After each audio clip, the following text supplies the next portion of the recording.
corruption et complicité avec crime organisé au sein du GSO, un puissant inspecteur mis à nu. Un témoignage révèle des allégations graves de corruption et de complicité avec le crime organisé au sein du groupement spécial d'opération, GSO, et plus spécifiquement au poste du marché Mfundi, situé au pont de la gare.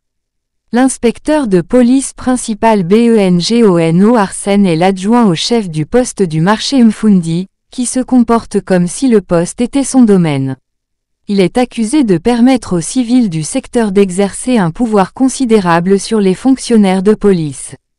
Le témoin allègue que l'inspecteur Arsène aurait établi des contacts avec des vendeurs de stupéfiants, de drogue et d'autres criminels, leur permettant ainsi d'opérer sans être inquiétés.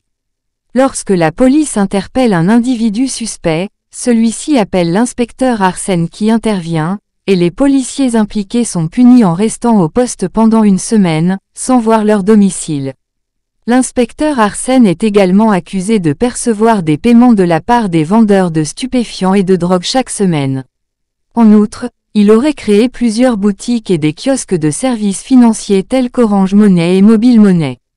Ces activités seraient utilisées pour collecter de l'argent illégalement. Le témoin affirme que, malgré le fait qu'Arsène ne soit que l'adjoint, il exerce une influence considérable sur les civils, les fumeurs du pont de la gare, et les policiers, et qu'il gère des affaires sans rendre compte au chef de poste, qui est pourtant un officier de police de 2e grade. Voici le témoignage du fonctionnaire. Je suis un fonctionnaire de police en service au groupement spécial d'opération, GSO. Nous avons un poste dans le marché Mfundi, plus précisément au pont de la gare. L'adjoint au chef de ce poste est l'inspecteur de police principal Bengono Arsène. Il a pris ce poste comme son village. Les civils ont le pouvoir dans ce secteur plus que les fonctionnaires de police.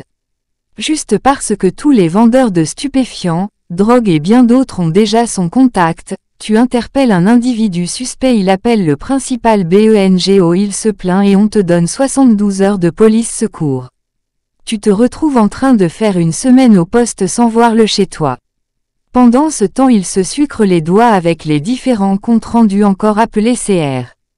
Chaque semaine les vendeurs de stupéfiants, drogue viennent verser de l'argent chez lui, les vendeurs des fruits du marché, et parfois lorsqu'un camion de marchandises arrive il charge certains policiers d'aller monter la garde pour la décharge du camion et c'est lui qui récupère de l'argent, tout pour lui rien pour les autres. Tous les civils, les fumeurs du pont de la gare ont le pouvoir aujourd'hui sur les policiers dans ce secteur à cause de lui, il n'est même pas chef de poste, mais on connaît que c'est lui, pourtant il est adjoint, et c'est comme ça qu'il gère des cas sans toutefois rendre compte au chef de poste même qui est un officier de police de 2e grade.